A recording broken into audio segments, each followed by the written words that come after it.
Car रे गंजेई चोरा चलाण एही चोरा चलाण बेले शहीदनगर पुलिस हाथ में धरा पड़िछंती दुई अभियुक्त दुईटी दामी कार सहित 14 किलो गंजेई जबत करा जायछि। दुई अभियुक्त हेउछंती सतीश कुमार प्रधान एवं सुशांत कुमार साहू। सतीश घर कंधमाल एवं सुशांत घर केन्दुझर जिले में एमाने नियमित गंजेई चोरा चलाण करुथबा प्राथमिक तदंतरु जणा पड़िछि। ए कारबार रे कंधमाल लिंक रहुथबा संदेह करुछि पुलिस। से कारबार संपर्क में अधिक तदंत जारी रखिछंती बोली भुवनेश्वर डीसीपी कहछंती।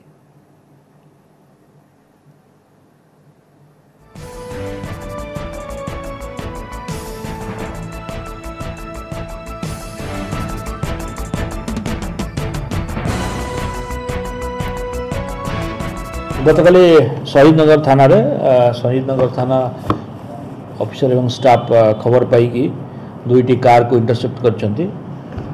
सेथरु 14 किलो गंजेई जबत कराई।